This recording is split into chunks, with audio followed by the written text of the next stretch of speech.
కృష్ణాముల వందనాలు. చాలా సంతోషం. మరి ఉదయకాలం ప్రభుని ఆరాధించటానికి, ప్రభుని స్తుతించటానికి, ప్రభు మన జీవితాలు ఇచ్చిన ఈ చక్కని అవకాశాన్ని బట్టి మరొకసారి నేను కూడా మీతో కలిసి ప్రభుని ఆరాధించటానికి, ఆయన్ని జ్ఞాపకం చేసుకోవడానికి ప్రభు ఇచ్చిన చక్కని అవకాశాన్ని బట్టి దేవుని ఎంతగానో స్తుతిస్తూ ఉన్నాను. అలాగనే నిన్నటి దినాన మేము బెంగళూరు నుండి కుటుంబంగా కారు ప్రయాణంలో రావడానికి ప్రభు మాకు తోడుగా ఉండి మేము ఒంగోలు చేరుకొని రాత్రికి మరి ఈ ఉదయకాలం స్థానిక సంఘంలో మేదరమెట్లో ఉన్న స్థానిక సంఘంలో మీతో కలిసి ఉండటానికి ప్రభు ఎంతో కృప చూపించాడు. మరొకసారి మీతో కలిసి దేవుని సన్నిధిలో దేవుని మాటలు ధ్యానం చేయడం ఎంతైనా గొప్ప భాగ్యం. మరి స్థానిక సంఘ పెద్దలు, బాధ్యత కలిగిన వారు, మరి బ్రహ్మయ్య అన్న, అలాగే ప్రభాకర్ అన్న, ఇంకా ప్రియ సహోదర సహోదరులు, ప్రభునందు ప్రియ సహోదరుడు సాలమన్ ప్రేమతో ఆహ్వానించి మీ మధ్య ఉండడానికి దేవుని ఆత్మ సహాయం వలన ప్రభు చిత్తాన్ని బట్టి వారి కోరిక మేరకు నిన్న బెంగళూరులో ఉన్నాం. ఇదే సమయానికి ఇంకా బయలుదేరలేదు మేము. ఈరోజు మీ మధ్య మేదరమెట్ల ప్రభు సన్నిధిలో సంఘంలో ఉండటానికి ప్రభు తన విశేషమైన కృపను కనికరాన్ని చూపించిన దాన్ని బట్టి ప్రభువును ఎంతగానో స్తుతిస్తూ ఉన్నాను. చాలా సంతోషం ప్రియులారా. స్థానిక సంఘంలో జరుగుతున్న పరిచర్య, వార కార్యక్రమాలు, సువార్త కూడిక, కుటుంబాల్లో కృతజ్ఞత స్తుతి కూడికలు, ఇలాగూ పలు కార్యక్రమాలు జరుగుతూ ఉండగా జరుగుతున్న పరిచర్యను బట్టి మరి బాధ్యత కలిగిన దేవుడు నియమించిన దేవుని దాసులను, పెద్దలను, పరిచారకులను, సహోదర సహోదరులను బట్టి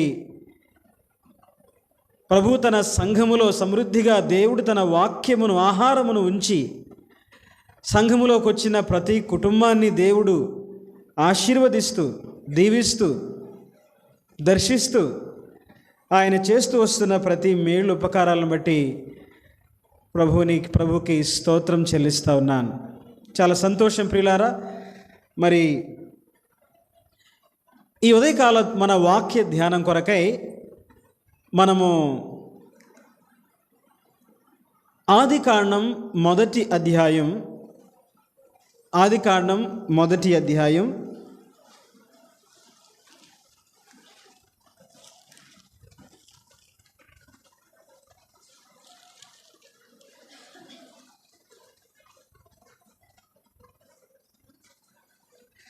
27వ వచనాన్ని మనము చదువుకుందాం, లేక 26, 27 వచనాలు మనము చదువుకుందాం ప్రియులారా. ఆదికాండం మొదటి అధ్యాయం. దేవుడు మన స్వరూపమందు మన పోలిక చొప్పున నరులను చేయుదము, వారు సముద్రపు చేపలను, ఆకాశ పక్షులను, పశువులను, సమస్త భూమిని, భూమి మీద ప్రాకు ప్రతి జంతువును ఏలుదురుగా కనియు పలికెను.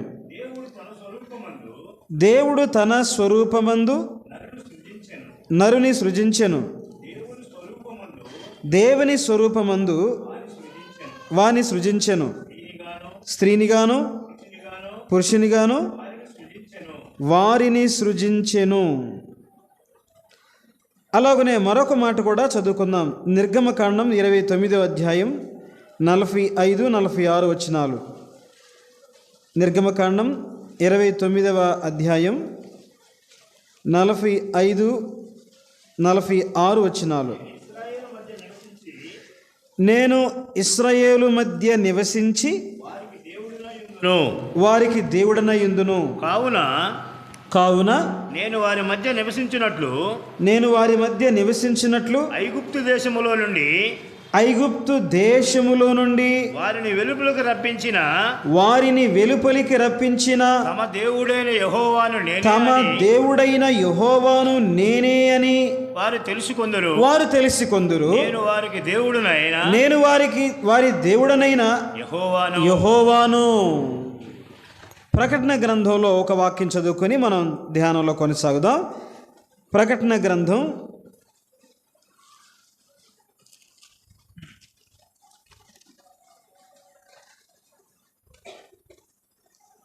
21వ అధ్యాయం. ప్రకటన గ్రంథం 21వ అధ్యాయం 2-3 వచనాలు చదువుకుందాం. మరియు నేను నూతనమైన యెరూషలేము అను ఆ పరిశుద్ధ పట్టణము తన భర్త కొరకు అలంకరింపబడిన పెండ్లి కుమార్తె వలె సిద్ధపడి పరలోకమందున్న దేవుని యొద్ద నుండి దిగివచ్చుట చూచి తిని అప్పుడు ఇదిగో దేవుని నివాసము మనుషులతో కూడా ఉన్నది. ఆయన వారితో కాపురముండును. వారాయన ప్రజలయుందురు. దేవుడు తానే వారి దేవుడయుండి వారికి తోడైయుండును. ప్రభునందు ప్రియులారా, మనం చదువుకున్న ఈ లేఖన భాగాలు దేవుడు తన ఆత్మ ద్వారా ఆశీర్వదించి మనందరితో మాట్లాడట్లుగా దేవుడు తన ఆత్మ సహాయము దయచేయునుగాక. క్రీస్తునందు ప్రియులారా, ఈ దినాల్లో మనము ఆలోచన చేస్తూ ఉన్నప్పుడు విశేషంగా డిసెంబర్ నెలలో ప్రభు అయిన యేసుక్రీస్తు వారు జన్మించారు అని ప్రపంచవ్యాప్తంగా ఆయన జన్మదినాన్ని జ్ఞాపకం చేసుకుంటూ ఆరాధిస్తూ ఆయన్ని ప్రకటిస్తూ ఆయన ఇది ఒక దేశానికో ఒక ప్రాంతానికో ఒక జాతికో చెందిన పండుగ లేక పుట్టినరోజు కాదు, కానీ సర్వ ప్రపంచం కూడా జ్ఞాపకం చేసుకునే యేసు ప్రభు యొక్క జన్మదినము.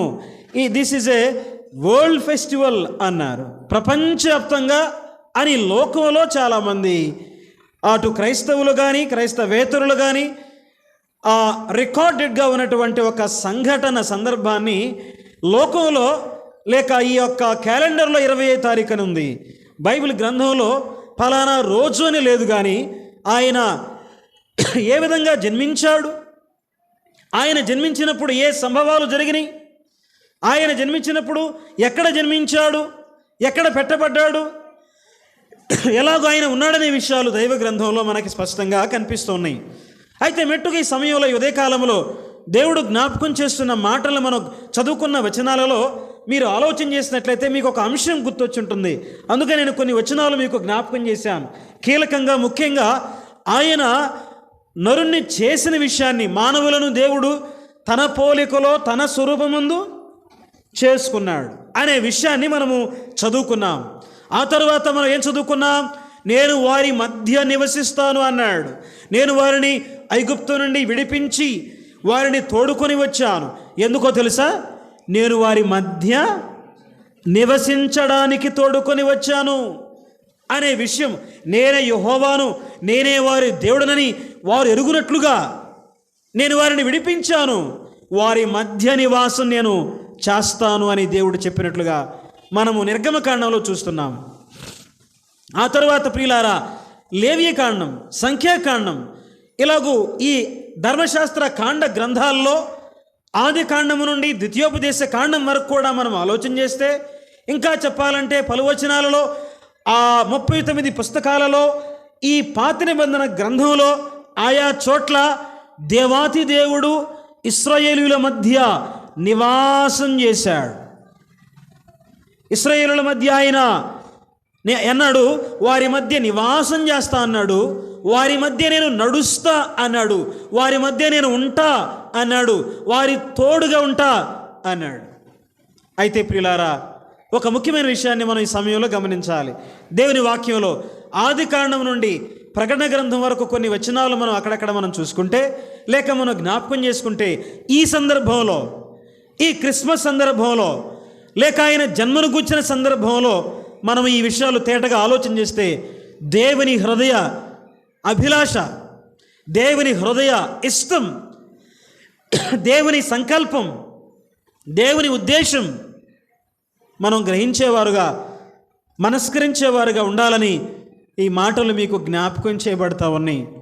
ప్రియులారా, దేవుని హృదయాభిలాషను మనం ఆలోచించేద్దాం. ప్రియులారా, దేవుని వాక్యంలో మనం చూస్తున్నప్పుడు మొదటిగా మనం చూసుకున్న వచనాలలో ఆనాడు పాత నిబంధన గ్రంథంలో వారి మధ్య ఉన్న దేవుడు క్రొత్త నిబంధన గ్రంథంలో ఎక్కడ ఉండాలనుకున్నాడు? వారితో కాపురం ఉండాలని అనుకున్నాడు. ఇంకా చెప్పాలంటే, ఆనాడు ఇశ్రాయేలీయుల సర్వ సమాజము ప్రత్యక్ష గుడారం వారికి ఇచ్చాడు, ఆయన సన్నిధి ఇచ్చాడు. పగలు మేఘస్తంభముగా, రాత్రి అగ్నిస్తంభముగా ఉన్నాడు. ఆయన సన్నిధి వారికి తోడుగా వస్తుంది, వారి నడిపిస్తూ ఉంది. వారు ఎక్కడ గుడారాలు వేసుకుని ఉంటే అక్కడ వారి మధ్య ఆయన ఉన్నాడు అది నాన్న. కానీ ప్రియులారా, దేవాతి దేవుడు అందరితో ఊరుకోలేదు. ప్రియులారా, ఏం చేశాడో తెలుసా? క్రొత్త నిబంధనలో మధ్య కాదు, నీలో, నాలో, నీ హృదయంలో, నా హృదయంలో నివాసం చేయాలని ఆయన ఈ లోకమునకు దిగి వచ్చినట్లుగా మనము చాలా స్పష్టంగా సన్నిధి, దేవుని సన్నిధి ఆనాడు ప్రత్యక్ష గుడారం, ఆనాడు ఇశ్రాయేలీయుల మధ్య, ఆనాడు వారి యొక్క సమాజంలో ఉన్న దేవుని సన్నిధి ఈనాడు ప్రియులారా నీ హృదయంలో, నా హృదయంలో ఆయన నివసించటానికి, నీతో నాతో సంబంధం కలిగి ఉండటానికి ఆకాశ మహాకాశములు పట్టజాలని దేవుడు, ఆకాశం నా సింహాసనం, భూమి నా పాదపీఠం అన్నాడు. నాకు మీరు మందిరం ఎక్కడ కడతారన్నాడు. ఓ ప్రియులారా, గంభీరమైనటువంటి మహిమ, ప్రసన్నత, తేజస్సు, పరిశుద్ధుల సభలో ఆయన మిక్కిలి భీకరుడు అన్నాడు. ప్రియులారా, ఆయన ఎవరైనా పట్టజాలని దేవుడు ఆయన. Nobody can comprehend him, nobody can explain him. వర్ణించజాలని ఔన్నత్యం కలిగిన వాడు, వర్ణించజాలని మహిమ కలిగిన వాడు, వర్ణించజాలని ప్రభావం కలిగిన వాడు, వర్ణించజాలని అసమానమైన తేజస్సు, గుణ లక్షణాలు కలిగిన దేవాతి దేవుడే ప్రియులారా పరమును విడచి, సింహాసనం విడచి, మహిమను విడచి మానవునిగా, రక్త మాంసములలో పాలివాడుగా ఆయన ఈ లోకములో కన్య గర్భము ద్వారా జన్మించి నీ కొరకై, నా కొరకై ఈ లోకంలో ఎవరు చూపలేని ప్రేమను చూపించి వెతుక్కుంటూ ఆయన పోలికలో ఉన్న ఆత్మ కొరకై, ఆయన స్వరూపమందు చేయబడిన నరుల ఆత్మ కొరకై ఓ ప్రియులారా పరమును విడిచి భూలోకానికి దిగి వచ్చాడు. ఎప్పుడైనా మీరు ఒకసారి పరలోకాన్ని చూడండి, లేక ఆకాశాన్ని చూడండి, లేక ఆకాశ మహాకాశాలు చూడండి, లేక పైకెళ్ళి ఒకసారి చూడండి, లేక విశ్వంలో ఉన్న ఇన్ని కోట్ల అంటే గెలాక్సీస్ అన్నింటి మీరు ఆలోచించి చూడండి, చదవండి. ఇంత గొప్ప విశ్వంలో భూమి ఇట్స్ కాస్మిక్ డస్ట్ పార్టికల్, అంటే చాలా ఒక దుమ్ము కణం లాంటి భూమి. 24వ కీర్తనలో, ఉదయకాలం అన్న ఆరాధనలో కూడా చదివించిన కీర్తనలో ఏమన్నాడు? భూమిని మొదటి వచనంలో, భూమియు దాని సంపూర్ణతయు, లోకమును దాని నివాసులను యెహోవాయే, ఇట్స్ మైన్, నావి అంటున్నాడు దేవుడు. భూమి నాది అంటున్నాడు. ప్రభునందు ప్రియులారా, తన పోలికలో చేసుకున్నాడు. దేవుని పోలిక, దేవుని స్వరూపంలో నువ్వు చేయబడ్డావు. ఈ సృష్టిలో ఎన్నో జీవులున్నాయి, లేక ఎన్నో ప్రాకిడి పురుగులున్నాయి, చేపలున్నాయి, జంతువులున్నాయి. అవి దేవుని స్వరూపంలో లేవు. దేవుని స్వరూపంలో మనుష్యులు ఉన్నారు, నీవు నేను ఉన్నాం. కాబట్టి మొదటి మాట మనం ఆలోచించేద్దాం. అదిగో ఆయన పోలికలో ఉన్న నీవు నేను ఆయన మనలో నివసించాలని, నీ హృదయంలో ఆయన నివసించాలని ఆయన ఎందుకు చేసుకున్నాడు మానవుణ్ణి? చాలామందికి ప్రశ్న వస్తుంటుంది కదా, అసలు దేవుడు ఎందుకు చేశాడు మానవుల్ని అనే ప్రశ్న ప్రతి ఒక్కరికి వస్తుంటుంది. ఆయనంట దేవుడు మానవుని హృదయంలో నివాసం చేయడానికి మనిషిని తన పోలికలో తన స్వరూపం ముందు చేసుకున్నాడు. జంతువుల్లో కాదు, పక్షుల్లో కాదు, పురుగుల్లో కాదు. ఆయన పోలికలో చేసుకొని, ఆయన స్వరూపం ముందు చేసుకొని, ఆయన ఈ మనిషి కోసం సర్వాన్ని సృష్టించి మనిషికి ఏం కావాలో అన్నీ ఇచ్చి మనిషిని ఏలమని చెప్పి మనిషి గురించిన విషయాలు ప్రియులారా ఆది కాండములోనే ఒక దివ్యమైన సంగతి లేక ఒక అద్భుతమైన సంగతి అక్కడ చెప్పాడు.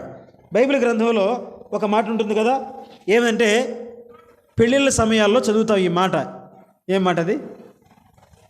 లేక పెళ్లి కార్డుల మీద ఉండే మాట ఏంది?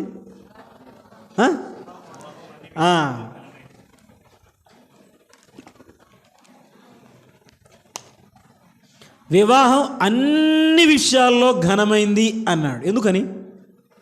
కారణం చెప్పండి. దేవుడు ప్రారంభించాడు వివాహ వ్యవస్థ, దేవుడు ప్రారంభించాడు, మంచిది. ఇంకా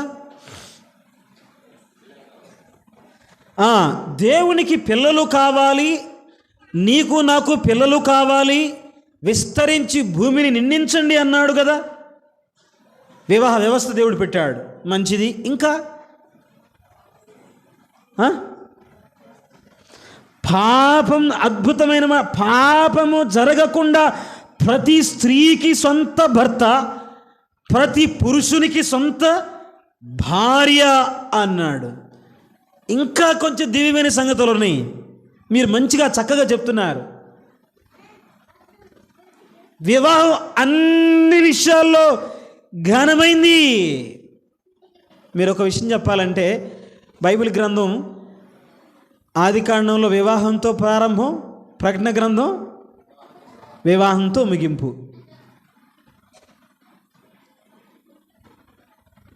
వివాహం ఎందుకు ఘనమైంది అని మనం పలు కారణాలు, ఇవన్నీ కూడా నిజమైన కారణాలు. ప్రియులారా, మనం చెప్పుకున్న అంశాన్ని మీరు ఆలోచన చేస్తే ఆన్సర్ అందులోనే ఉంది.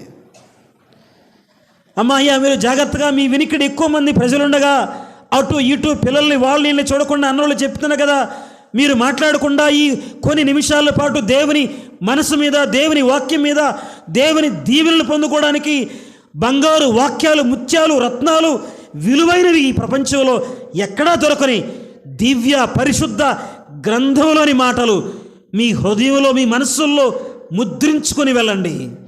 దీవెన మేలు. ఓరకొచ్చేటట్టు చూసారా, ఏం ప్రయోజనం లేదు. వివాహం ఎందుకు దేవుడు ఆది కాండంలో చెప్పాడో తెలుసా? ఎందుకు ప్రకటన గ్రంథంలో చెప్పాడో తెలుసా? మనం చదువుకున్న మన అంశం యొక్క లోనే ఉంది ప్రియులారా. దేవాతి దేవుడు మానవులను ఎందుకు చేశాడు అంటే, మానవుల హృదయాల్లో మానవులతో నివసించాలని ఇష్టపడ్డాడు. పురుషుడు తన తల్లిని తండ్రిని విడిచి భార్యను హత్తుకొనును, వారు ఏక శరీరమయుందురు అన్నాడు. నేను పురుషుల గురించి, స్త్రీల గురించి చెప్పట్లేదు నాయనా అన్నాడు ఒక ఆయన 6వ అధ్యాయంలో ఒక దివ్యమైన పత్రికలో. ఎక్కడ? నేను భార్యాభర్తల గురించి చెప్పట్లేదు, నేను క్రీస్తుని గురించి, సంఘమును గురించి చెప్తున్నా అన్నాడు. ఎక్కడా? ఎఫెసీ పత్రిక 6వ అధ్యాయంలో చెప్పాడు. ప్రభునందు ప్రియులారా, ఎందుకు దేవుడు వివాహాన్ని గురించి మొట్టమొదటే మాట్లాడాడు?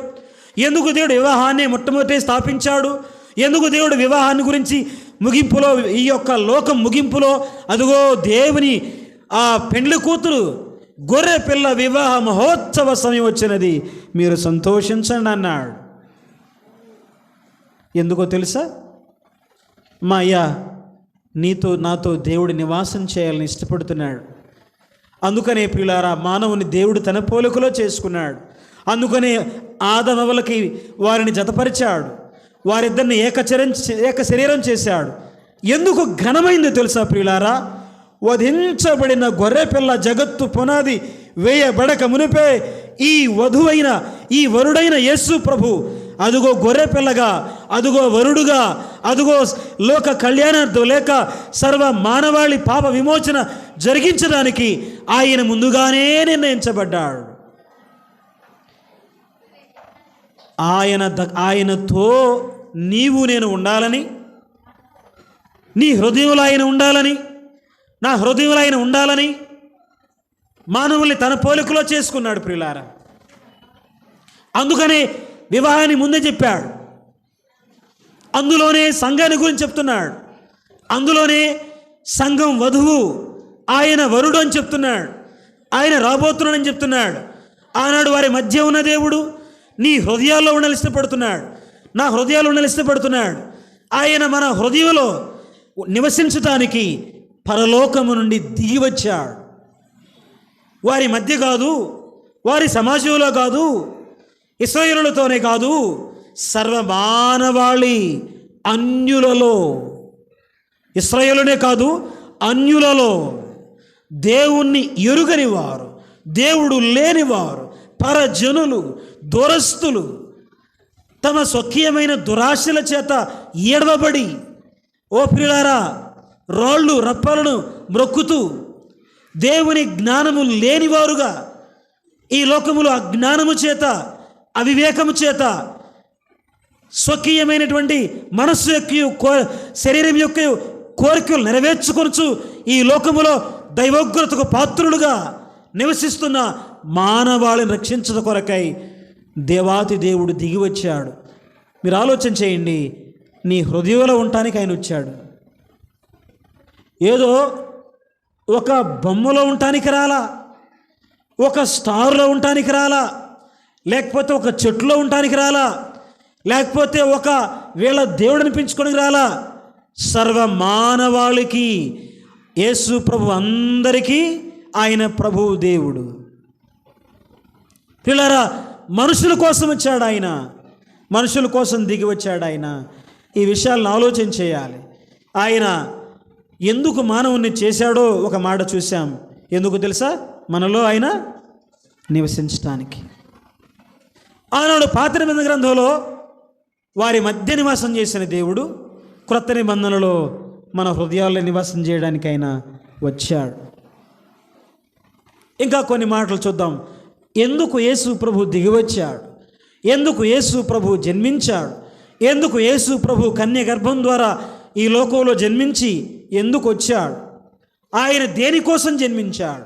ప్రియులారా, ఇవి చాలా ముఖ్యమైనటువంటి అంశాలుగా మనం ఆలోచించేయాలని మీరు మీ కొన్ని నిమిషాలు, నేను మీ సమయాన్ని ఎక్కువగా తీసుకోకుండా నాకు ఇవ్వబడిన సమయంలో వాక్యాన్ని ముగించడానికి నేను ఇష్టపడుతున్నాను. కనుక మీరేమీ టెన్షన్ లేకుండా, ఆకలి, బాధ, ఆలోచన, ఇంటికాడ వంట, వార్పు ఇవన్నీ ఆలోచించకుండా మీ సమయానికి వెళ్ళి చక్కగా అన్ని పనులు ముగించుకోవచ్చు. కాబట్టి ఈ కొన్ని నిమిషాలు ఈ మాటలు జాగ్రత్తగా వినాలని ప్రేమతో మనవి చేస్తూ ఉన్నాను. ఆయన మనలో ఉండటానికి దిగి వచ్చాడని మనం చూస్తున్నాం. అయితే ఆయన దిగి వస్తే మనం ఎలా ఉన్నాం, మనం ఎలా ఉన్నామనేది, ఆయన ఎందుకు వచ్చాడనేది, ఈ రెండు ముఖ్యమైన ప్రశ్నలు చాలా కీలకమైనవి. మానవులు ఎలా ఉన్నారు ఆయన దిగి వచ్చినప్పుడు? ఆయన దిగి వచ్చినప్పుడు మనుషులు ఎట్లా ఉన్నారు భూమి మీద? అప్పుడు ఇప్పుడు ఇంకెప్పుడైనా ఎలా ఉంటారు భూమి మీద? అంటే ప్రభు రాకడ వరకు ఎలాంటి పరిస్థితులు ఉన్నాయి అని మనం ఆలోచన చేస్తే ప్రియులారా, ఒక విషయాన్ని మనం ఆలోచన చేద్దాం. ఇందులో చాలా భాగాలుగా మనం చూడొచ్చు, కానీ సమయ భావాన్ని బట్టి నేను కొన్ని మాటలు మాత్రమే జ్ఞాపకం చేస్తా. ఒక దివ్యమైన మాట ఉదయకాలం ఆరాధనలో కూడా నాకు జ్ఞాపకం చేశారు. యోహాను సువార్త 19వ అధ్యాయం మనం చదువుదాం. 19వ అధ్యాయంలో అన్న ఒక మాట చదివించి కింద కూడా ఆ మాట కూడా మనం వద్దాం. చూడండి, యోహాను సువార్త 19వ అధ్యాయం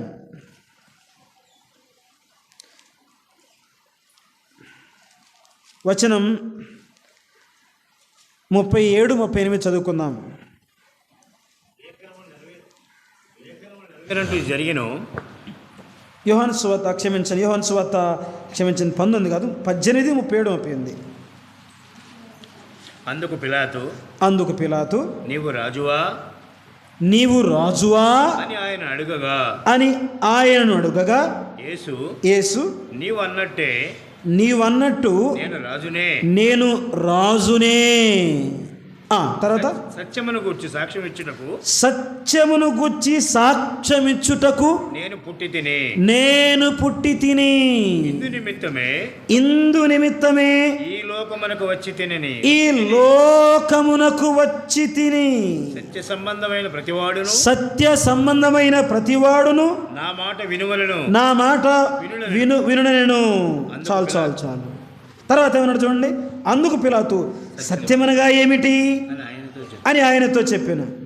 అతడు ఈ మాట చెప్పి బయటనున్న యూదుల యొద్దకు తిరిగి వెళ్ళి అని చూస్తా ఉన్నా. ప్రియులారా, ఈ వచనంలో యేసు ప్రభు ఎందుకు పుట్టాడు, యేసు ప్రభు ఎందుకు దిగి వచ్చాడు చెప్పాలి మీరు. సత్యమును గురించి సాక్ష్యమిచ్చుటకు వచ్చాడు అన్నాడు. ఏంటి సత్యం అని ఈయన అడుగుతున్నాడు. ఇదే యోహాను సువార్త 17వ అధ్యాయంలో ఉంది. చూడండి, ఒక అధ్యాయం ముందుకు రండి. 17వ అధ్యాయంలో ఏమంటాడు, నీ వాక్యమే సత్యము అన్నాడు. 17వ వచనం, సత్యమందు వారిని ప్రతిష్ఠ చేయుము. 17వ అధ్యాయం యోహాను సువార్త 17వ వచనం, సత్యమందు వారిని ప్రతిష్ఠ చేయుము, నీ వాక్యమే సత్యము. ఇదే అధ్యాయం 14వ అధ్యాయం 6వ వచనం ఏమన్నాడు చూడండి. యోహాను సువార్త 14:6, నేనే మార్గమును సత్యమును జీవమును. యేసు ప్రభు అన్నాడు, నేనే మార్గమును సత్యమును జీవమును. నా ద్వారా తప్ప దేనికి మార్గం? ఆయన ఏ మార్గం? నా పాదములకు దీపము, నా త్రోవకు. ఈ లోకములో సంచరిస్తూ ఉండగా, అమ్మాయ్యా, ఈ లోకములో నీవు తిరుగులాడుతుండగా, పని చేస్తూ ఉండగా, ఈ లోకం నడుస్తుండగా నా మార్గములకు దీపము, నా త్రోవకు వెలుగై ఉన్నావు అన్నాడు. నీ వాక్యమే సత్యం. యేసు ప్రభు స్వయంగా చెప్తున్నాడు, నేనే మార్గమును జీవమును సత్యమును జీవమును అంటున్నాడు. నేనే మార్గాన్ని పరలోకానికి అంటున్నాడు. ఆకాశము క్రింద ఈ నామములో తప్ప మరి ఏ నామములో రక్షణ లేదు అన్నాడు. నేనే ద్వారాన్ని అన్నాడు. ఎన్ని మాటలు చెప్పాడు ప్రియులారా. ఈ సమయంలో అమ్మాయ్యా జాగ్రత్తగా ఆలోచన చేయండి. మత్తయి సువార్తలో కూడా చాలా శ్రేష్టమైన మాటలు అక్కడక్కడ మనం చదువుతాం ప్రియులారా. ఏంటంటే, యేసు ప్రభు జన్మించిన దినాలలో ఆయన ఎందుకు వచ్చాడో, ఎలా జన్మించాడో, లేక ఆయన ఏ కారణం చేత పుట్టాడో కొన్ని వచనాలు మనం చూడగలం ప్రియులారా. ఒక మాట చూద్దాం చూడండి. ఆయన దేనికోసం వచ్చాడు? సత్యమును గురించి సాక్ష్యడానికి వచ్చాడు అన్నాడు. ఆయనే సత్యం అంటున్నాడు. మత్తయి సువార్తలో మనము ఒక మాట చూసుకుందాము.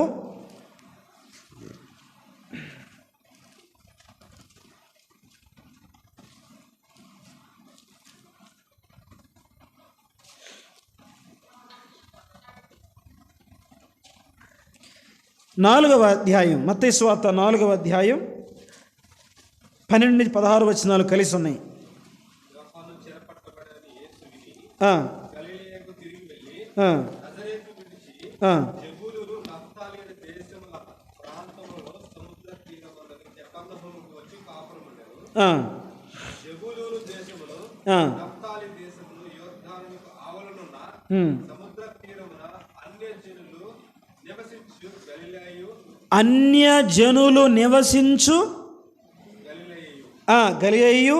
చీకటిలో కూర్చుండి ఉన్న ఈ మాటలు జాగ్రత్తగా వినండి.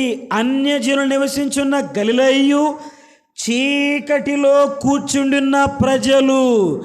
ఈ ప్రజలు ఆడ కూర్చున్నారంట, చీకటిలో కూర్చుని ఉన్నారు వీళ్ళు. ఎవరు వీరు? అన్యజనులు. భూప్రపంచం మీద మానవులను విభజిస్తే ఇశ్రాయేలీయులు, అన్యులు. అన్యజనులు మరణ ప్రదేశములలోనూ ఆ చీకట్లో కూర్చున్న ప్రజలను గొప్ప వెలుగుని చూచిరి.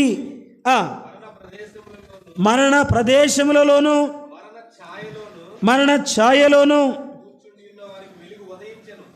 కూర్చున్న వారికి వెలుగు ఉదయించెను అని ప్రవక్త అయిన యెషయా ద్వారా పలుకుబడి నెరవేరినట్లు ఇలాగూ జరిగెను. యేసు ప్రభు గలిలయ ప్రాంతానికి వచ్చాడు.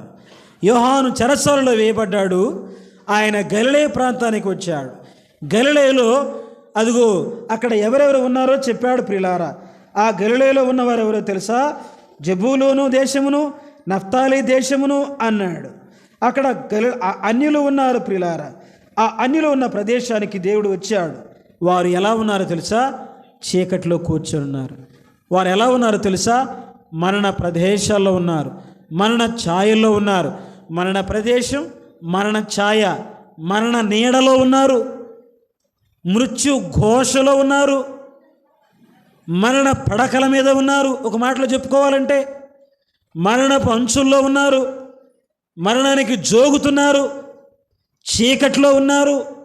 రోగములు, బాధలు, వేదనలు, అసత్యం, అంధకారం, చీకటి, హృదయానికి, మనస్సుకి వ్యర్థత, మనసులో దైవజ్ఞానము లేదు. రాళ్ళు రప్పలను ఈ లోకంలో ప్రియులారా దేన్ని పడితే దాన్ని పూజిస్తూ దేవుని ఎరుగక అజ్ఞానములో, అంధకారములో కుములుతూ చీకటిలో కూర్చున్నారు అన్యజనులు. ప్రభునందు ప్రియులారా, దేవుడు ఎంత ప్రేమ గలవాడో తెలుసా? చాలామందికి ఇట్లాంటి ఒక ప్రశ్న వచ్చింది. అసలు దేవుడు ఇశ్రాయేలీయులను ఎందుకు ఎన్నుకున్నాడు? వస్తుందా? సహజంగా వచ్చింది.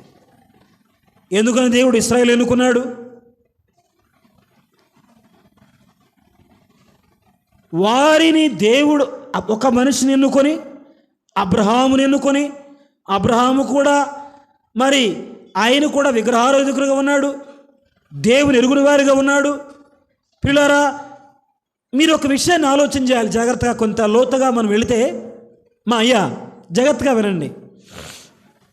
మన దేశంలోనే కాదు, ఆయా దేశాల్లో ఆనాడు ఊరిలో ఉన్నాడు కదా, కాపురం ఊరిలో ఉన్నాడు అబ్రహాము. ఆనాటి నుండి నేటి వరకు కూడా సత్యం, అసత్యం, దేవుడు, దయ్యం, మంచి, చెడు,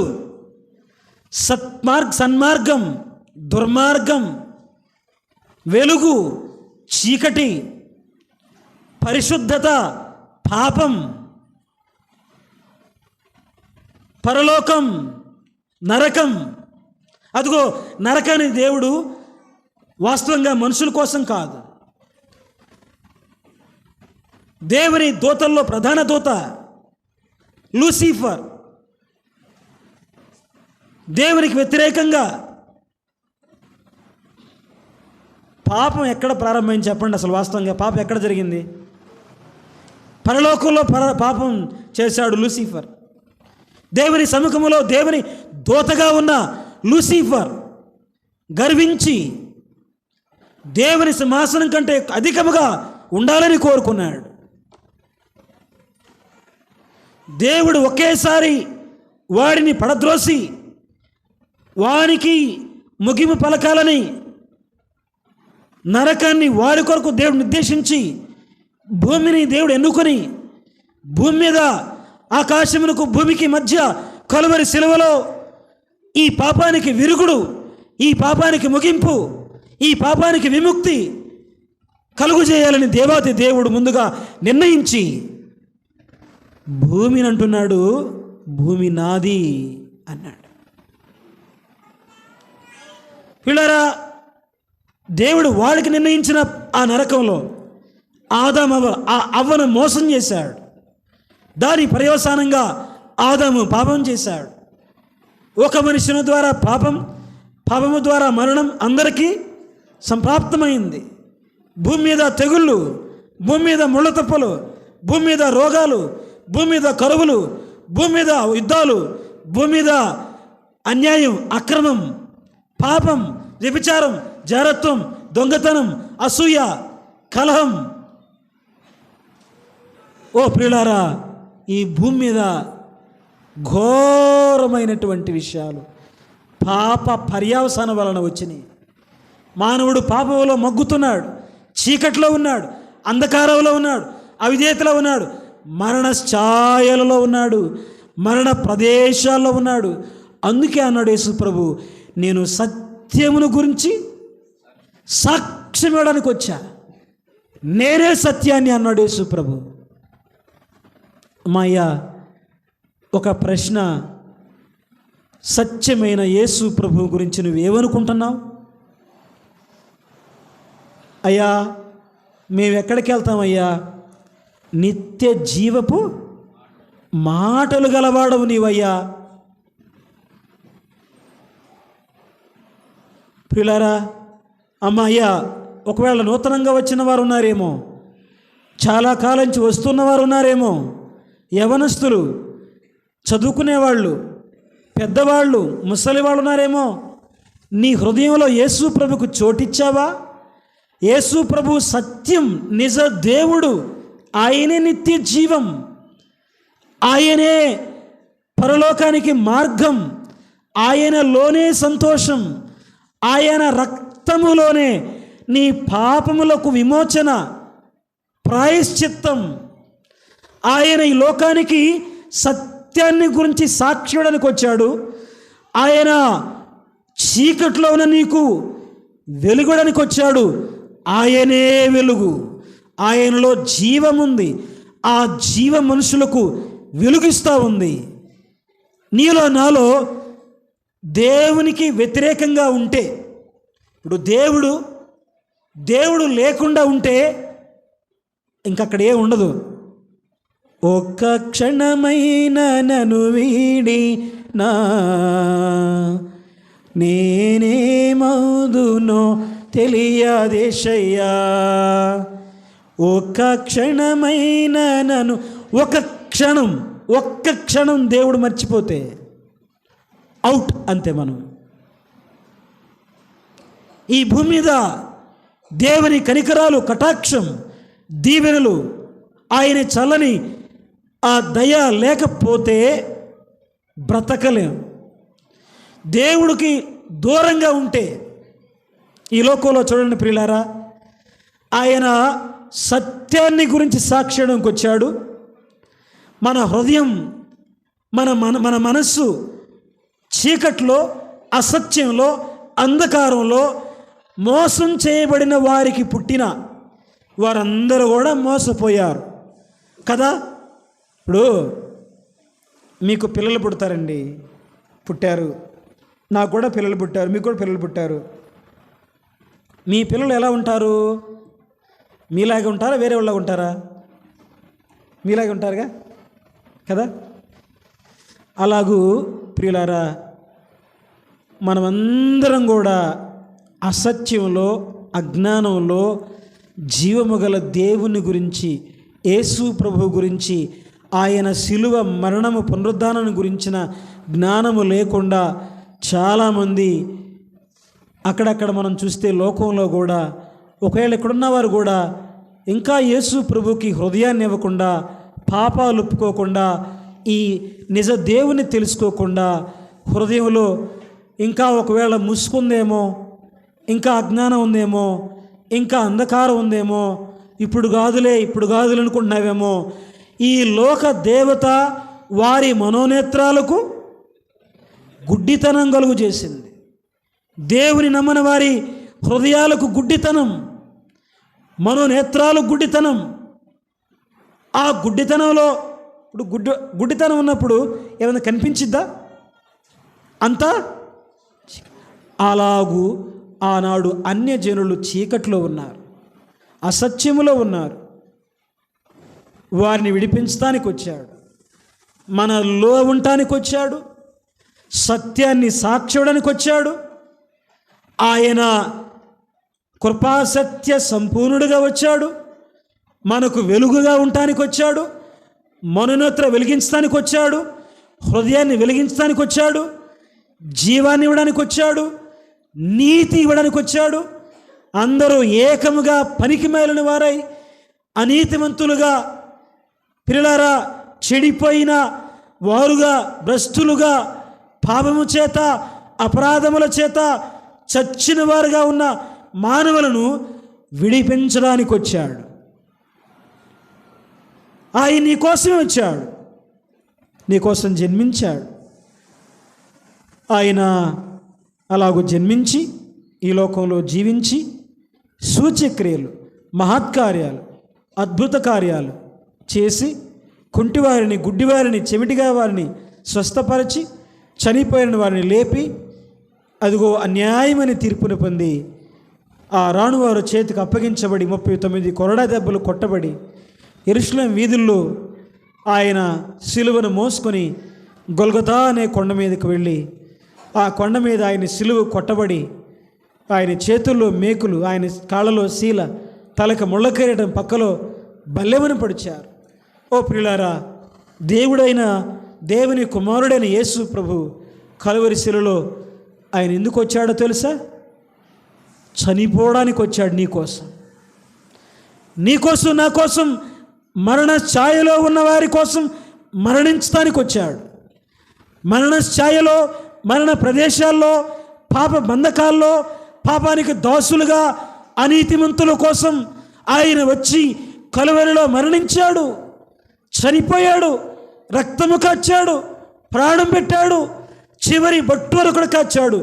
చనిపోయి ఆ వధువు కోసం ఈ వరుడు గొర్రెపిల్ల వివాహ మహోత్సవ సమయం, ఈ గొర్రెపిల్ల వధించబడిన గొర్రెపిల్ల రక్తము కార్చి ఆయన రుధిర ధారలతో సంఘమును ఏర్పరిచాడు.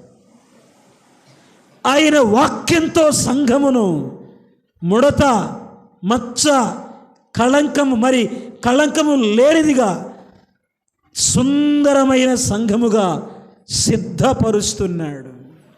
సంఘము సిద్ధపరుచుకుంటుంది. ఆయన మేఘారుడై రాబోతున్నాడు. ఆయన ఆర్భాటముతో, ప్రధాన దూత శబ్దముతో, దేవుని బోరతో ప్రభు దిగివచ్చును. ప్రభునందు ప్రియులారా, ప్రభు నమ్ముకున్నారా? అమ్మా, పాపములు క్షమించబడినయా? ప్రభువుని రక్షకునిగా అంగీకరించావా?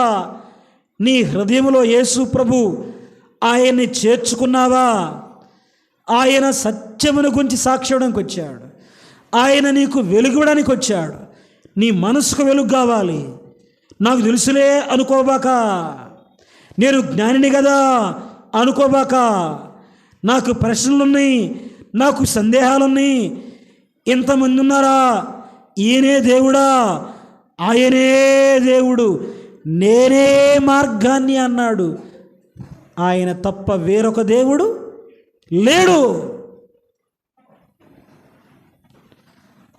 ఆయన ప్రియులారా, అదిగో ఆయన జీవముగా, వెలుగుగా, సత్యముగా, మార్గముగా నీకు నిత్య జీవాన్ని ఇవ్వడానికి, రక్షించడానికి దిగి వచ్చిన యేసు ప్రభువుని యుగ యుగాలు ఆయనతో జీవించడానికి, వారి మధ్య కాపురం చేయడానికి, అందుకని వివాహంతో ముగిస్తూ అన్నాడు, వారి దేవుడినై ఉంటాడు, వారి ప్రతి బాష్ప బిందువును దేవుడు తుడుస్తాడు అన్నాడు.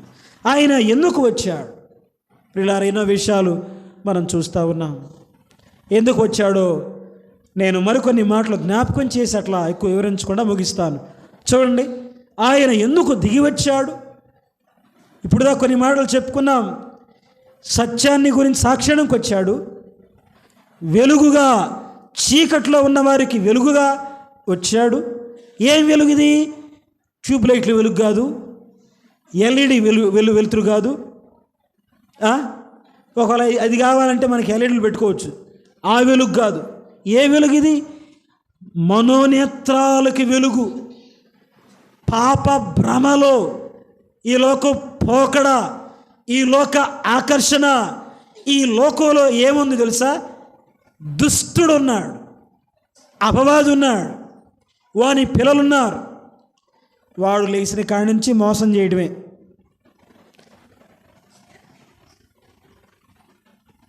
ప్రభు దృష్టికి నీతిమంతులైన వారు, బుద్ధిమంతులైన వారు వాని వల నుండి రక్షించబడతారు. బుద్ధి లేని వారు అపవాది వలలో పడతారు. అమ్మాయ్యా, ఈ లోకంలో మోసం. బైబిల్ గ్రంథంలో ఒక మాట చెప్పాడు జ్ఞాని అయిన సొలొమోను. ఏమన్నాడు? మరణము కంటే దుఃఖము కలిగించినది ఒకటి నాకు కనబడెను అన్నాడు. ఏంటది? అది బంధకముల వంటిదై ఉరుల వంటి చేతులు కలిగిన స్త్రీ అన్నాడు. దేవుని దృష్టిలో బుద్ధిమంతుడైన వాడు దాని వలలో నుండి తప్పించబడతాడు అన్నాడు. ఆనాడు స్త్రీని అపవాది మోసం చేశాడు. ఈనాడు కూడా లోకంలో అపవాది స్త్రీని అనేక చోట్ల వాడుకుంటూ, అలాగే పురుషుల్ని మోసం చేస్తూ, పాపం, అక్రమం, అన్యాయం విస్తరించి ఈనాడు చాలామంది యవనస్తులు, యవన రాండ్రు, all girls and boys, mostly the girls, టీవీలో, సినిమాలు, నాటికలు ఒక దుష్ట చెడ్డ సంస్కృతి. ఏంటో తెలుసా?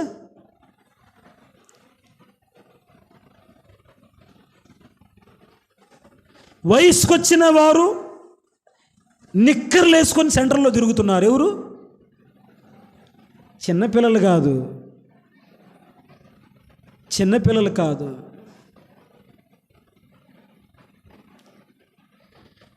జీవమగల దేవునికి కోపం రేపే పాపం. బట్టలు లేకుండా, బట్టలు అంటే లేకుంటే నిక్కర్లు, డ్రాయర్లు వేసుకొని ఆడపిల్లలు సెంటర్లో తిరిగే రోజుల్లో యాడ్ నేర్చుకుంటున్నారు ఎట్లాంటి దయ్యపు విషయాలు.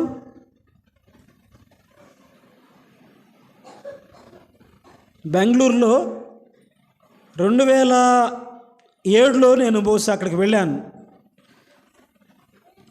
ఇప్పుడు చూస్తే ఆ దొమ్లూరు లేఅవుట్లో రాత్రి వస్తువు కూడా వెంకటగిరిలో ఆగాం. వెంకటగిరిలో ఒక హోటల్ దగ్గర గమనించాను. మీరు ఎక్కడ కూడా గమనించారో లేదు నాకు తెలియదు, కానీ ఎందుకు చెప్తున్నానంటే ప్రియులారా, కళ్ళు మూసుకుపోయినాయి ఈ రోజుల్లో. ఏం మూసుకుపోయినాయి? కన్ను మిన్ను ఏంద్రుడి కన్ను మిన్ను గాంటలేదు అంటాం కదా, అంటామా లేదా ప్రియులారా? మనిషి రోజు రోజుకి పాపం, చీకటి, అజ్ఞానం, అంధకారం అయిపోయింది. ఆడపిల్లలేమి, పురుషులేమి, విచిత్రంగా ఆడపిల్లలు ఎట్లా, కొంతమంది స్త్రీలు ఎట్లా తెలుసా, నిక్కర్లు వేసుకొని తిరుగుతా పెద్ద ఫ్యాషనర్గా ఫీల్ అవుతున్నారు. ఫ్యాషన్ కాదు, దయ్యం బాగా పట్టి కూర్చుంది అంతే, అందుకనేం లేదు. కాబట్టి ఆలోచించేయండి ప్రియులారా, ఆయన ఎందుకు వచ్చాడో తెలుసా? ఆ మాటలు నేను చదివి ముగింపుకు వస్తాను. చూడండి, ప్రభునందు ప్రియులారా, లూకాసు సువార్తలో ఉంది, యెషయా గ్రంథంలో కూడా ఉన్న ఆ మాటలు. సమయ భావాన్ని బట్టి లూకాసు సువార్త 4వ అధ్యాయం చదువుదాం. చూడండి, ఆయన ఎందుకు వచ్చాడో తెలుసా? 18 వచనం, 4:18. ప్రభు ఆత్మ నా మీద ఉన్నది, పేదలకు సువార్త ప్రకటించుటకై ఆయన నన్ను అభిషేకించెను. చెరలో ఉన్నారు. ఏంటి చెర? జైలు. ఏంటి జైలు ఇది? వాస్తవం సెంట్రల్ జైల్లో కొంతమంది ఖైదీలు ఉన్నారు, కానీ నిజంగా చెరలో అంటే సెంట్రల్ జైలుకి వెళ్లకుండా, ఒంగోలు జైలుకి వెళ్లకుండా, జిల్లా జైలుకి వెళ్లకుండా వారి సొంత జైల్లో ఉన్న వాళ్ళు భూమి మీద కోట్ల మంది ఉన్నారు. ఏంటి జైలు తెలుసా? పాపం అనే జైలు ఇది. ఏం జైలు ఇది? పాపం అనే జైల్లో ఉన్నారు వీళ్ళు. ఒకవేళ నువ్వు అలా ఉన్నావా? ఇప్పుడు కాదులే, తర్వాత నమ్ముకుంటానులే అని దాట వేస్తున్నావా? నీకోసమే యేసు ప్రభు దిగి వచ్చాడు. చెరలోనున్న వారికి విడుదల. విడుదల. అనేక రకాల బందీగా ఉన్నారు. కొంతమంది శరీరాశ, కొంతమంది నేత్రాశ, కొంతమంది జీవపడమ్మం, కొంతమంది డబ్బు, కొంతమంది అధికారం, కొంతమంది లోక సుఖ భోగాలు, కొంతమంది తిండి, కొంతమంది ఆస్తి, కొంతమంది ఈ లోక వైభవం. నువ్వెలా ఉన్నావు? వేటి వెంట వెళుతున్నావు? దేనికోసం ప్రాకులాడుతున్నావు? నీ హృదయంలో యేసు ప్రభు ఉన్నాడా? ఆయన కోసం జీవిస్తున్నావా? నీ మనునత్ర వెలిగినయా? నీ హృదయం తెరవబడిందా? పాపం మానేవా? నీతి పొందేవా? నరకాన్ని తప్పించుకున్నావా? పరలోకంలో జీవగ్రంథంలో పేరుందా? నిశ్చయత నీకుందా? రక్షణ నీకుందా? ఆయన 2000 సంవత్సరాల క్రితమే వచ్చాడు, చనిపోయాడు, తిరిగి లేచాడు, రక్షణ ఇచ్చాడు. నువ్వు పొందుకున్నావా? నువ్వు దీవించబడ్డావా? ఆచారంగా ఉన్నావా? అలవాటుగా ఉన్నావా? అంధకారంలో ఉన్నావా? పొరపాటులో ఉన్నావా? తెలియకుండా ఉన్నావా? అమ్మాయ్యా, నీకు జ్ఞానం కలిగించడానికి వచ్చాడు. నీ చెరలో నుండి విడిపించడానికి వచ్చాడు. నీ బాధలో, వేదనలో నలిగిపోతున్నావా? కుమిలిపోతున్నావా? హృదయంలో చింత ఉందా? నీ చింత యావత్తు తీసివేయడానికి వచ్చాడు ఆయన. నిన్ను వెతుక్కుంటూ వచ్చాడు ఆయన. నీలో ఉండటానికి వచ్చాడు ఆయన. నిన్ను ప్రేమించి వచ్చాడు ఆయన. నన్ను ప్రేమించి వచ్చాడు ఆయన. నీ భార్య ప్రేమించదు, నీ భర్త ప్రేమించడు, నీ తల్లి ప్రేమించదు, నీ స్నేహితులు ప్రేమించడు. ఇంతగా ప్రేమించడు. ప్రాణం పెట్టి ప్రేమించాడు. రక్తం కార్చి ప్రేమించాడు. చివరి బట్టూరుకలు కార్చాడు.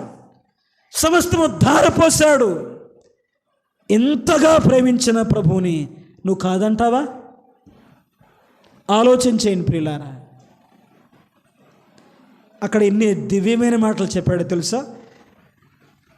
చెరలోనున్న వారికి విడుదల, గుడ్డి వారికి చూపు. ఈ లోకంలో చాలామంది కళ్ళు ఉన్నాయి, కానీ నిజంగా కళ్ళు లేవు వాళ్ళకి. ఎందుకు తెలుసా? నిజమైన రక్షకుడిని నమ్ముకోకుండా సొంత ఇష్టానుసారంగా కొంతమంది పిల్లలు తల్లిదండ్రుల డబ్బుల్ని దుర్వినియోగం చేస్తున్నారు. కొంతమంది మోసం తల్లిని, తండ్రిని, భార్యని, భర్తను మోసం చేశావు. కన్ను మిన్ను కానకుండా లోకంలో తిరుగుతూ గుడ్డివారుగా, గుడ్డివారికి చూపును. నలిగిపోయి ఉన్నారు. నలిగి హృదయం నలిగిపోయి ఉన్నారు. నలిగిన వారికి విడిపించుటకును, ప్రభు హితవత్సరము ప్రకటించుటకును ఆయన నన్ను పంపియున్నాడు. ఆయన ఎందుకు వచ్చాడో తెలుసా ప్రియులారా? నలిగిన వారి కోసం, గుడ్డివారి కోసం, చెరలో ఉన్న వారి కోసం, బీదల కోసం, నీ కోసం, నా కోసం ఆయన వచ్చాడు. నిజంగా నువ్వు గ్రహిస్తే ఇప్పుడే, నేడే రక్షణ దినము, ఇప్పుడే యేసు ప్రభువా, నా కోసం నువ్వు చనిపోవడానికి వచ్చావు, నా కోసం మరణించడానికి వచ్చావు, నువ్వు మరణించి తిరిగి లేచావు, నేను నమ్ముకుంటా, నా హృదయం నీకు ఇస్తా, నాలోకి రా అని ఆయన నమ్ముకోవాలని ప్రేమతో మనం చేస్తున్నా. నమ్ముకున్న మన జీవితాల్లో మనలో ఉండి, మనతో కాపురం చేస్తూ, సంఘములో ఉండి వధువుగా సిద్ధపడి యుగయుగాలు ఆయనతో జీవించబోతున్నాం. ఆయన స్పర్శ. ఈరోజు వాక్యం చదువుకున్నావా? ఉదయకాలం నువ్వు ఈరోజు ఆయనతో సహవాసం చేసేవా? నువ్వు ఆయనతో ప్రార్థన చేసావా? ఆయన సహవాసం కోరుతున్నాడే, పరిపాట్లలో బిజీ అయిపోయావా?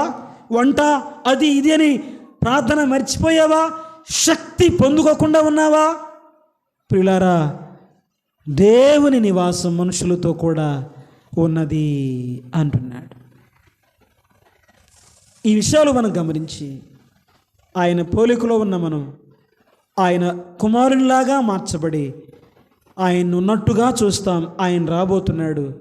కాబట్టి ఈ అంత్య దినాలలో ఆయన రాకడ సందర్భంలో ఆయన జన్మ ముఖ్య ఉద్దేశాన్ని గమనించి ఎవరైనా ప్రభు అయిన యేసుక్రీస్తు వారిని అంగీకరించిన వారు ఆ ప్రియ ప్రభుకు మీ హృదయాన్ని చోటి చేవనస్తులైన చిన్నలు ఎవరైనా ఒకవేళ దేవుడు మీ హృదయాన్ని ప్రేరేపిస్తే నేను యేసు ప్రభువు నమ్ముకుంటాను, ఆయన నా కోసం చనిపోయి తిరిగి లేచాడు, నాకు ఆ రక్షకుడు కావాలి అని అనుకున్నవారు ప్రియులారా, మీరు ఈ సమయం అయిపోయిన తర్వాత అన్నవాళ్ళు ఉంటారు, ఆయన మీ దగ్గరకు వచ్చి యేసు ప్రభు నాకు కావాలి, ఆయనే నిజమైన దేవుడని నమ్ముకోవాలని ప్రేమతో ఈ మాటలు తెలియచేస్తూ ఉన్నాం.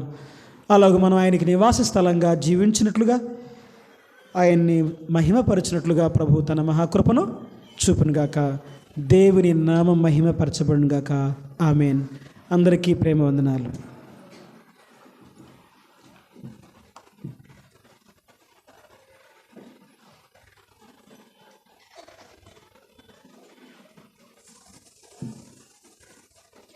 ఇంతవరకు మనము చక్కని దైవ సందేశము దేవుని దాసుల ద్వారా వినడం జరిగింది. యేసు ప్రభువు వారు ఈ లోకానికి ఎందుకు వచ్చారు? సత్యమును సాక్ష్యం ఇచ్చుటకు వచ్చాడు. చీకటిలో కూర్చున్న వారికి రక్షణ వెలుగును ఇచ్చుటకు వచ్చాడు. పాతాళపు శిక్షకు అర్హులుగా ఉన్నవారికి పరలోక రాజ్యం అనుగ్రహించుటకు వచ్చాడు. ఇట్లా అనేక విషయాలు మనము దేవుని వాక్యము ద్వారా విన్నాం. ఆ విన్న వాక్యాన్ని మన హృదయాల్లో భద్రం చేసుకొని ఆ వాక్యానుసారంగా జీవించేవారుగా ఉన్నాం. చివరిలో బ్రదర్ ఒక మాట జ్ఞాపకం చేశాడు. ఏదో ఇంటి పనో వంట పనో ఉందని ప్రార్థన చేసుకోవడం మర్చిపోవటము, వాక్యం చదువుకోవడం మర్చిపోవటము, దేవుని శక్తిని పొందుకోవటం మర్చిపోయిన సందర్భాల్లో కూడా ఉన్నావేమో. మనము ఆ విషయాన్ని మనం జ్ఞాపకం చేసుకొని సరి చేసుకొని ముందుకు సాగి అనేకమైనటువంటి వాక్యపు వెలుగులో అనేక హెచ్చరికలు దేవుడు తన దాసుని నిలబెట్టి మనకి అవసరమైన మాటలు వినిపింపచేశాడు. ఆ మాటలు మన హృదయాలు భద్రం చేసుకొని ఆ విధంగా జీవించి ప్రభువుకు మహిమకరంగా జీవించాలని ప్రభుపేట మనం చేస్తున్నాం. ఇంకా యేసు ప్రభువుని సొంత రక్షణ అంగీకరించిన వారు ఉంటే వారు ప్రభువుని రక్షకుడు అంగీకరించాలని ప్రేమతో మనం చేస్తున్నాం. ఈ పరిచర్య ముగించిన తర్వాత ఎవరన్నా ప్రభు నమ్ముకున్న ఆసక్తిగా ఉన్నవారు, లేదా బాప్తీసాలు తీసుకున్న ఆసక్తిగా ఉన్నవారు, లేదా ఎవరు నూతనంగా కొత్తగా వచ్చిన వారు ఉంటే మమ్మల్ని కలుసుకోండి. సహోదరులు ఉన్నారు, వారు చేత ప్రార్థన చేయించుకోండి. అదేవిధంగా రేపు మనకి ప్రకటించిన మేరకు ప్రత్యేకమైన కూడిక ఉదయం 10 గంటలకు ఉన్నది. ఆ పరిచర్యలో అందరూ ప్రార్థనాపూర్వకంగా పాల్పొందండి. రేపు ప్రత్యేకమైన దినం కాబట్టి మీ యొక్క స్నేహితుల్ని, మీ బంధుమిత్రుల్ని, తెలిసిన వారిని ఎవరో ఒకరినన్నా తీసుకురండి. వారు దేవుని సువార్తను వినుటకు వారికి మీరు దేవుని మార్గానికి దారి చూపిన వారు అవుతారు. కాబట్టి ఆ విధంగా అదేవిధంగా శుక్రవారం రోజు అనగా 29వ తేదీ పగల సమయంలో ఉదయం 10 గంటలప్పుడు చిట్టిబాబు అన్న గాంధీనగర్లో వారి ఇంటి వద్ద ఏర్పాటు సాధారణ కూడిక విషయంలో ప్రార్థన చేయండి, పాలు పొందుదాం. అదేవిధంగా సాయంకాలం శుక్రవారం 29వ తేదీ సాయంత్రం 6:30 గంటలకు స్థానిక సంఘంలో ఆ యొక్క జాన్ సాల్మన్ శైలేష్ గారు వారి కుటుంబం ఏర్పాటు చేసే స్తుతి కూడికలో మీరు అందరూ ప్రార్థనాపూర్వకంగా పాలు పొందవలసింది మరోసారి జ్ఞాపకం చేస్తున్నాం. ప్రార్థన చేసుకుని ఈ పరిచర్య మనము ముగించుకుందాం. వాక్య సహాయం కొరకు అందించబడిన వాక్యం నిమిత్తమై ముగింపు ప్రార్థన చేసుకుందాం. పరిశుద్ధుడా, ప్రేమగల దేవా, యేసు ప్రభా, మీరు ఇచ్చే రక్షణకే స్తోత్రము. ఇంతో నీ దాసుని మీరు నిలబెట్టి నాయన మాకు మా అందరికి అవసరమైన మాటలు ప్రభా తెలియపరిచారు. దేవా తండ్రి, మీ యొక్క అమూల్యమైన మాటలు ప్రవ్వా మా జీవితాలు ప్రవ్వా ఎంతో రక్షణపు వెలుగులో నింపుటకు, మా జీవితంలో చీకటిన పారత్రోలుటకు నాయన అనేకమైన హెచ్చరిక మాటల ద్వారా మాట్లాడే స్తోత్రాలు చెల్లిస్తున్నాం ప్రవ్వా. దేవా తండ్రి, మరణ ఛాయలో చీకట్లో కూర్చున్న అన్ని జనులమైన మేము ప్రవ్వా అయా మాకు రక్షణ వెలుగు ఇవ్వాలని, జీవపు వెలుగు ఇవ్వాలని దేవా తండ్రి మీరు పరలోకం నుండి భూలోకానికి దిగి వచ్చిన దేవుడిగా ఉన్నందుకు స్తోత్రాలు చెల్లిస్తున్నాం ప్రభా. విన్న వాక్యాన్ని మా హృదయాలు భద్రం చేసుకొని నాయన నేను భయము భక్తి కలిగి జీవించే అనుభవంలోకి నడిపించమని సంఘంలో ప్రభా నామకార్థాన్ని తొలగించండి ప్రభా. బలహీనలను ప్రభా ఆత్మీయంగా బలహీనంగా ఉన్నవారిని బలపరచండి, శారీరకంగా బలహీనంగా ఉన్నవారిని బలపరచండి. ఎవరు ఏ అక్కర్లో ఉన్నారో నీ సహాయం అందించమని ప్రార్థిస్తున్నాం ప్రభా. ఇంతవరకు వాక్యం అందించిన నిదాసులు ప్రభా రవికుమార్ బ్రదర్ విషయంలో, వారి కుటుంబం విషయంలో ప్రభా, సహోదరి వారికి ఇచ్చిన ఇద్దరు బిడ్డల విషయంలో నాయన అయా వారు చేస్తున్న ఉద్యోగాల విషయాల్లో, వారు చేస్తున్న పరిచర్య విషయంలో ప్రభా మీరే కావాల్సిన నిండైన దీవెన నీ సహాయం అందించమని కృపచూపు నిదాసుని ప్రభా. అయా మీ ఆత్మది ఇంకా నింపని రాబోయే కాలం నీ కొరకు నమ్మకమైన సాధనముగా నాయన అయా మీరే నాయన ఉపయోగించుకోమని కృపచూపమని యేసుక్రీస్తు ప్రభువారి యొక్క పరిశుద్ధ నామంలో ప్రార్థిస్తున్నాం తండ్రి. ఆమేన్.